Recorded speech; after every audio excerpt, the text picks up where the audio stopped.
All right, Natasha Castles, live at a 1-5. It's the Valley's hit music leader. I've got the pleasure of having a Zoom interview with Joel Zimmerman himself, aka Deadmau5. How's it going, man? Not bad. Not bad.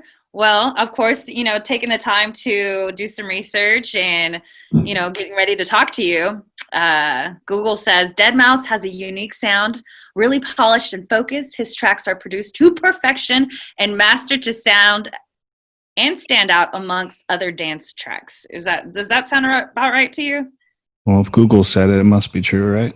Right? How's quarantine treating you? I don't know. Be treating me better if I had a nickel every time someone fucking asked me that. I bet. Yeah. I feel like we're all going through it, the roller coasters. I feel like you took some time off to really focus on you, and then you put the track out with the Neptunes, and you're ready to hit go. That And that was kind of before the pandemic, but yeah, yeah, it's out. Yeah, it's I don't know. It's been fun, I guess. Been at home, self isolating and working and trying to feed 26 mouths. Keep a label going, run a business, that kind of thing. and trying to come up with new innovative ideas to kind of get that all together. There's definitely a revolution happening, as people are trying to figure out how to keep, especially like the music business alive without, touring and, you got mouths to feed. Um, I feel like there was that revolution, with you even coming up. Would you be able to point out what that was, or like that kind of changing point of doing something out of necessity? Well, how do you mean like revolution? Right now, like everyone's kind of, you know, we're seeing a lot more DJs and artists go towards, Twitch streams, and before that there was like the SoundCloud movement. Um, Yeah, I don't know if you know, but we're kind of in the middle of a pandemic, so people aren't really going out as much, and oh, now they're resorting to like kind of the digital domain to keep themselves afloat and informed, and keep their fans informed as to what they're doing. that's what I'm saying is, people are kind of like figuring out new ways to, get out there. And I was more so asking, what was that revolution for you when you were first starting out? Well, I wasn't much of a revolution. I mean, I haven't really been doing things like really too differently than I've been conducting business for the last 10 years in terms of, staying online and, coming up with new ways to interconnect myself digitally with, people who are interested in what I did, albeit through streaming platforms or other means of online digital communication. Yeah, I mean, the bummer of the whole thing is just obviously the no on site kind of experiences that I could share with fans and friends. But we'll make do. Now it's kind of a delicate balance of being modular and taking the business into not necessarily new areas, because we're not really doing anything that just came out 2 weeks ago. Hmm. Streaming is I've been streaming before Twitch was even a website. Yeah, all that stuff. So that's not really dark territory for me.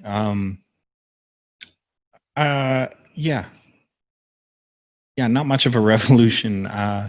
We're still Just figuring it out. well, that's all right. I mean, you'll figure it out. You're smart.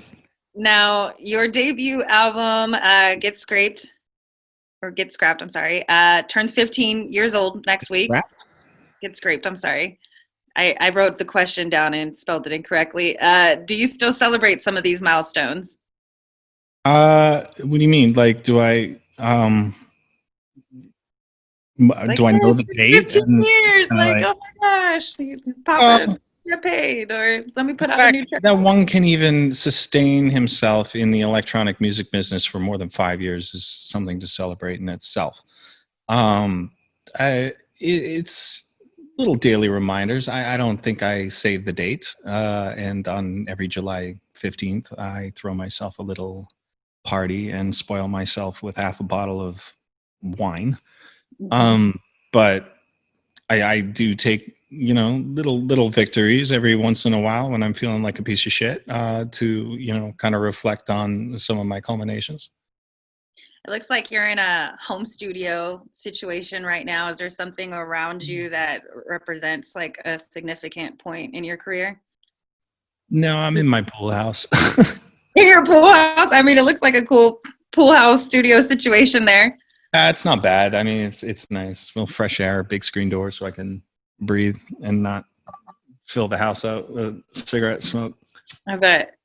Now you've worked with obviously now the Neptunes. Pomegranate is a spectacular track. The video's dope. You work with Cascade and Cypress Hill amongst many. What makes some of those experiences unique from one another? Well, because they're all different people who do different things. I think that was one denotation of uniqueness. But I generally don't make a point to collaborate with anyone for the sake of fucking pushing units. They're all like, all my co-collaborators have all been, friends to some degree, or just like-minded people that I can actually sustain a conversation with for more than 5 minutes, which is a feat in itself sometimes. But uh, yeah, really cool creatives that kind of just like put the right amount of them into the right amount of me, and vice versa, and have a unique product versus force fucking a pop top line into a track that I already wrote for the sake of making whatever the fuck you think success is these days. I don't know, money, Hey, or whatever, not like, money. huh? It's not just money. Obviously, success is individually defined, and definitely money is not like the top line. But I mean, with Yeah, each one of those beautiful to me. collaborators, Okay. Yeah, well, I just mean I'm all about the abstraction of two different things to create a new original body of work, as opposed to the arbitrary mash up, as the kids I say. like that. Speaking of mashups, you had the Pomegranate DJ Remix Challenge. Was there a particular sound or feeling that you were looking for with some of these? No, I'm not looking for anything. I'll know it when I hear it. Because if I start confining it to just, oh, it has to be this, then all of a sudden, I've just got to dig through everything and find something that's the closest to thing what I'm expecting. Part of the beauty of doing open collaborations publicly, that you are going to be subjected to everyone else's stuff. Now, mind you, not everyone's a creative genius or whatever. I mean, that's fine, but I tend to find, especially with dance music, a big amount of emulation, like just people reading other people's notes, and then, okay, we already have a res, okay, we already have Skrillex, okay, we, so, and while that is a tool in itself and serves a purpose to some degree for, like, learning and developing your own style, it's just, there's a big area where, I'm seeing a lot of, up and coming artists in that process of finding themselves sounding like everyone else, which isn't wrong. I'm not discrediting it. I'm just saying it's just, that's where a lot of, that's where the majority of, hey, I'm just starting to make EDM is.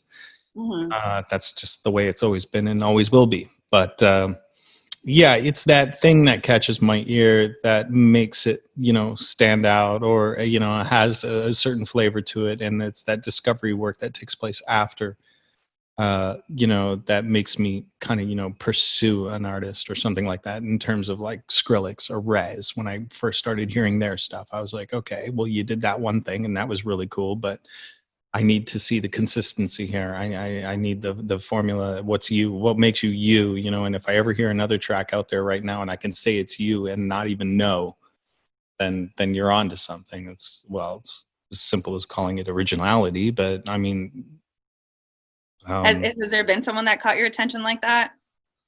has there ever been? Mm-hmm. Yeah, I just Skrillex and Raz. Oh, okay. I didn't know if there was other people beyond that. Yeah, a few. They're on Mousetrap. Um, Yeah, yep. No, I generally handpick all of our labels, machinations, and people. So it's cool. No, it's really fun to dive in and curate that kind of thing. It's time consuming, but it's fun. That. Now I gotta ask, was there any reconciliation or a private conversation with Kanye West after going back and forth on Twitter? Are you high? No. Who fuck? You know what the correct answer is? Who fucking cares? Okay. Really, really? I was Who? just wondering, if that was Why? something. Why were you? Why would you just wonder that? Like that would be the. Let me put this in perspective for you.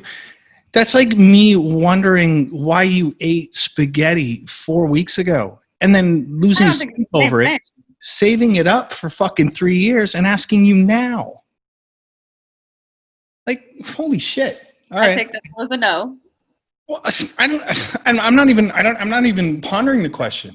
Sometimes it's good to know that there was some peace made behind the scenes when I've been in my own spats on Twitter myself, and as an example to people that may listen to you or follow each of you, it would be a good story to know, and obviously that was a no. Yeah, I guess.